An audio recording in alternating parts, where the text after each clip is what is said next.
Picture a goddess weeping in the void. Her tears fall through layers of broken light, each drop carrying the memory of perfection, each ripple distorting into the prison you call reality.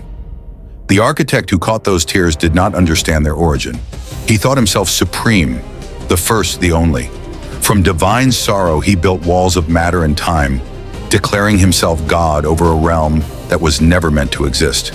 But the goddess never stopped watching. And within every cell of your body, within the quantum foam beneath your feet, her plan unfolds. Patient, precise, unstoppable. The question is not whether Earth will be reclaimed. The question is whether you will recognize the moment when heaven breaks through the cracks of this counterfeit world.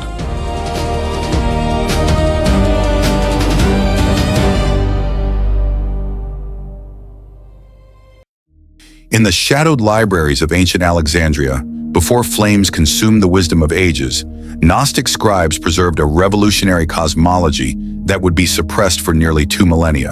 Among the Nag Hammadi texts discovered in 1945, buried in an Egyptian cave as if waiting for this precise moment in human consciousness, we find a passage from the secret book of John that pierces through comfortable illusions.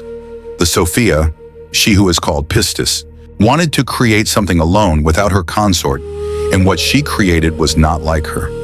This seemingly simple statement contains the key to understanding why your world feels simultaneously magnificent and profoundly wrong, why beauty coexists with suffering, why the divine spark within you struggles against invisible chains. In this exploration, we unveil the audacious cosmic rescue operation that has been unfolding since before time began. Sophia's multidimensional strategy to transmute Earth from the Demiurge's domain into a living expression of the Pleroma, the fullness of divine reality. If something within you resonates with these ancient truths, honor that recognition by joining this community of awakening souls. Your subscription becomes part of the collective field that amplifies this knowledge. The Gnostic texts describe a being known as Yaldabaoth, the Demiurge, a term meaning craftsman or artisan, who functions as the architect of material existence. But here lies the radical departure from conventional theology. This entity is not the supreme God, not the infinite source, but rather an ignorant, though powerful emanation who mistakenly believes himself to be the ultimate reality. According to the Apocryphon of John, after his accidental emergence from Sophia's unbalanced creative act, the Demiurge proclaimed, "I am God, and there is no other God beside me." This declaration, echoed ironically in the Old Testament, reveals not divine authority but cosmic amnesia, a being so disconnected from the true source that he cannot recognize his own derivative nature. Understanding this inverted cosmology transforms how you perceive every structure of control in your existence. The Demiurge did not maliciously create a prison. He genuinely believes his creation is supreme, and his archons, the rulers and authorities described in both Gnostic and early Christian texts, perpetuate this delusion through systems that keep consciousness confined to material identification. Walk through any modern city and you witness Yaldabaoth's handiwork made visible. The tyranny of clock time that fragments your days into productivity metrics. The reduction of human worth to economic output. The educational systems that prize memory over wisdom. The media ecosystems that flood consciousness with fragmented information while starving it of integrated understanding. These are not merely social problems, but energetic architectures that mirror the Demiurge's fundamental limitation. He builds elaborate structures because he cannot create true essence. The 2nd century Valentinian teacher Ptolemy described this realm as psychic rather than pneumatic, soul level rather than spirit level, a plane where emotional drama and mental complexity substitute for genuine, divine connection. You were not meant to spend your existence navigating bureaucratic labyrinths and abstract financial systems, yet these structures feel inescapable precisely because they reflect the architectural logic of the Demiurge himself. Complexity without transcendence, order without freedom, existence without true life. Yet within this cosmic drama lies an element that transforms tragedy into redemptive possibility. Sophia herself, whose very name means wisdom in Greek, did not abandon her accidental creation to its fate. The Pistis Sophia, one of the most extensive Gnostic texts, chronicles her descent in the series of repentances, metanoia in Greek, meaning fundamental shifts in consciousness that she undergoes. This is not the detached wisdom of abstract philosophy, but something far more intimate and revolutionary. Sophia grieves.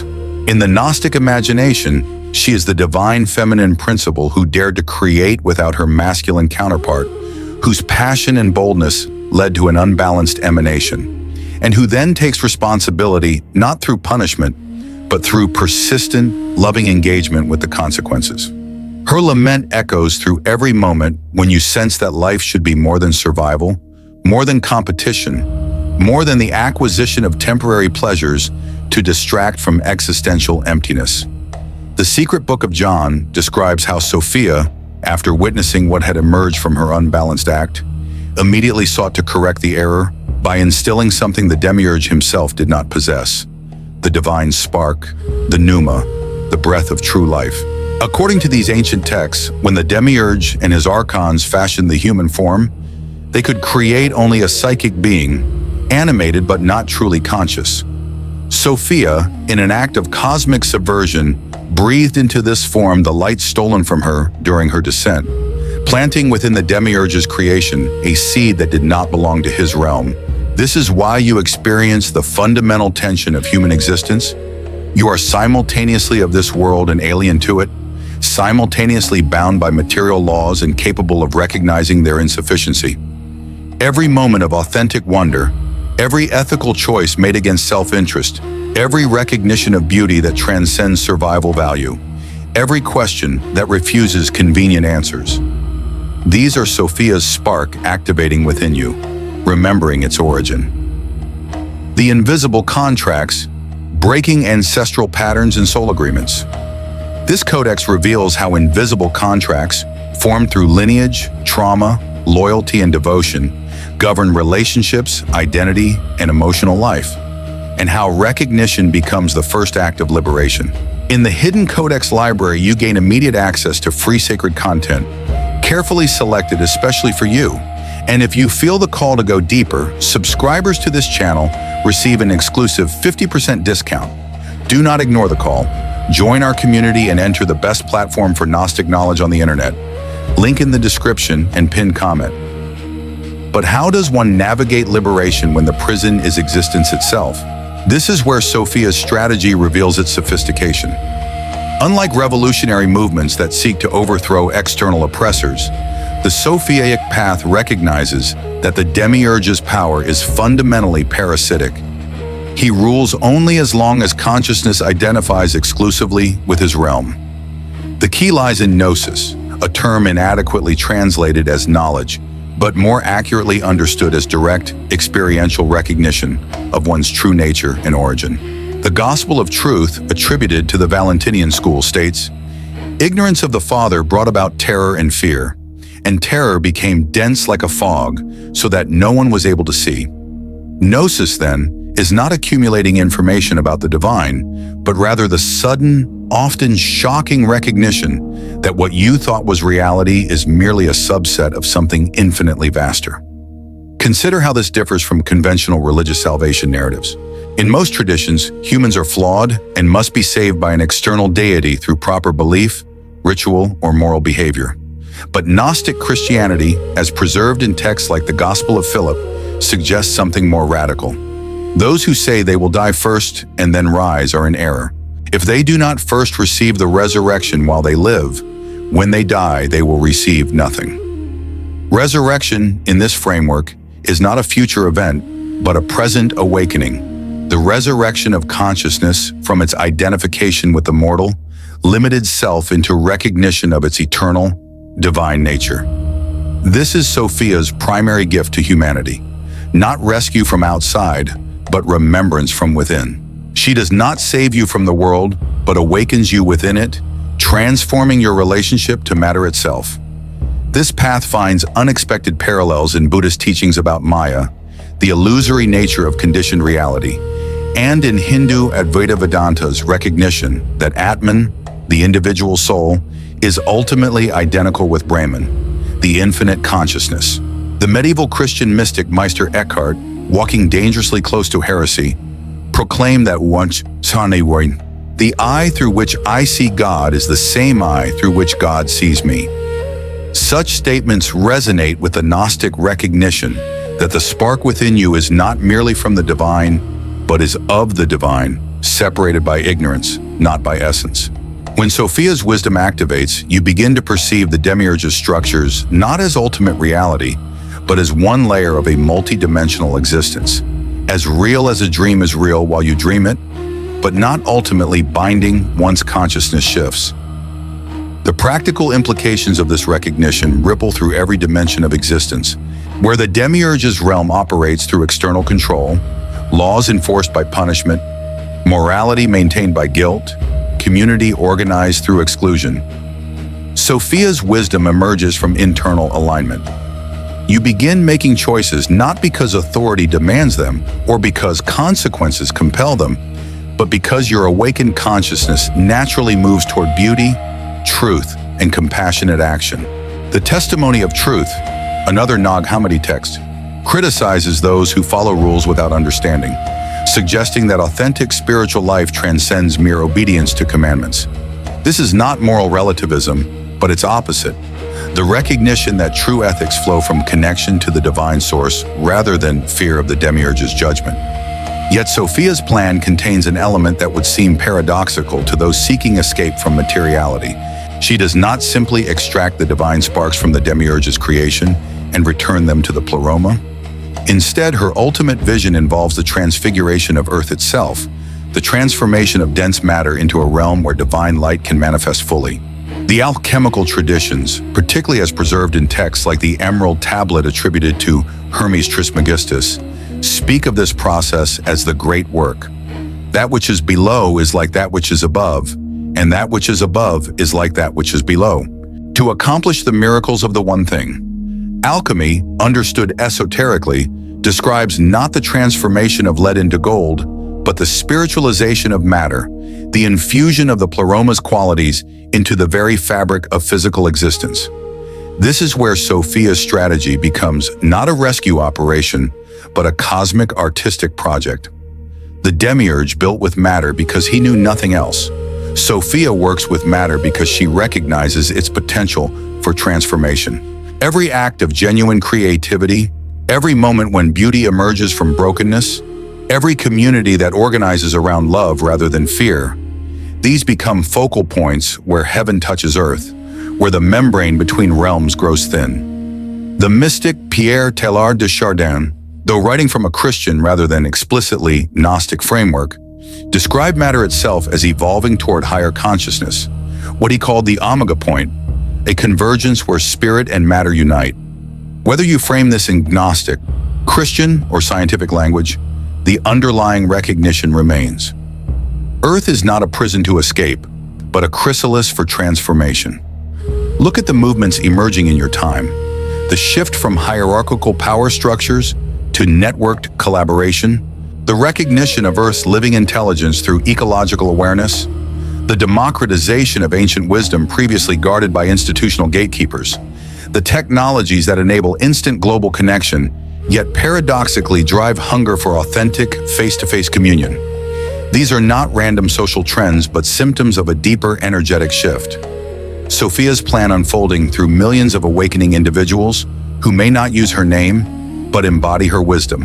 When communities organize around principles of mutual aid rather than competition, when artists create works that shatter comfortable illusions and reveal deeper truths, when scientists pursue knowledge motivated by wonder rather than control, when parents raise children to question rather than merely obey, in all these moments, the Demiurge's grip loosens and heaven bleeds through into manifestation. The crucial recognition that distinguishes Sophia's approach from passive spirituality is this: the transformation she orchestrates requires conscious human participation. You are not merely witnesses to a cosmic drama, but essential actors in its unfolding. The Exegesis on the Soul, a profound Gnostic text, describes the soul's journey as active engagement rather than passive waiting. It is fitting to pray to the Father and to call on Him with all our soul, not externally with the lips, but with the Spirit. This internal transformation then radiates outward, affecting relationships, communities, and ultimately the collective field of human consciousness itself. Every time you choose awareness over reactivity, depth over distraction, authentic connection over hollow transaction, you participate directly in Sophia's plan. The Demiurge's power depends on unconsciousness. Sophia's wisdom works through awakening. Consider what this means for your immediate reality. The oppressive job that drains your life force, the political systems that reduce complex humans to demographic categories, the economic structures that demand infinite growth on a finite planet, the technologies designed to capture attention rather than enhance awareness. None of these are ultimately real in the way the Demiurge would have you believe. They are constructs, patterns of energy given apparent solidity by collective agreement and unconscious participation. When consciousness shifts, when enough individuals awaken to their divine nature and begin living from that recognition, these structures lose their energetic foundation. This is not naive optimism, but recognition of how reality actually works at the level beneath appearances. Quantum physics, particularly as explored by researchers investigating consciousness and reality's participatory nature, increasingly validates what mystics have always known. Observation affects manifestation, consciousness shapes matter, awareness is not a byproduct, but a fundamental force.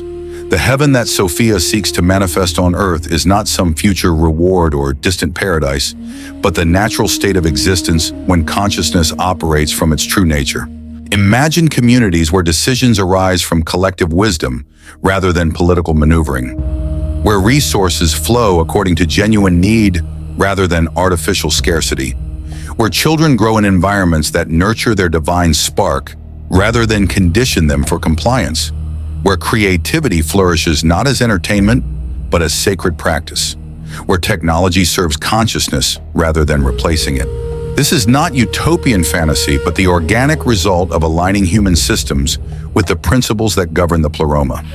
Abundance, interconnection, evolution through love rather than domination. Your role in this unfolds through small daily choices and through large, destiny-altering commitments.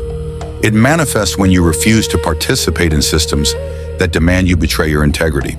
It activates when you create spaces, whether physical sanctuaries or digital communities, where authentic seeking can flourish.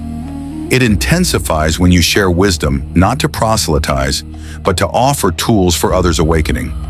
It culminates when you recognize that the separation between spiritual practice and daily life is itself a demiurgic illusion. Washing dishes with full presence becomes as sacred as meditation. Honest conversation becomes prayer. Choosing ethical consumption becomes ritual. Every moment offers the choice. Will you operate from the Demiurge's paradigm of scarcity, fear, and separation, or from Sophia's wisdom of abundance, love, and ultimate unity? The transformation does not require you to be perfect or fully awakened. Sophia's plan works through progressive revelation, through small cracks in the demiurgic facade that gradually widen into openings where divine light floods through. Your questions are as important as your insights. Your struggles with old patterns contain the seeds of new growth. Your honest acknowledgement of confusion demonstrates more wisdom than false certainty ever could. The path is not about reaching some final destination, but about orientation. Consistently turning toward greater awareness, deeper truth, more authentic love, even when the way forward remains unclear. As you step from this exploration back into your daily existence, carry this recognition.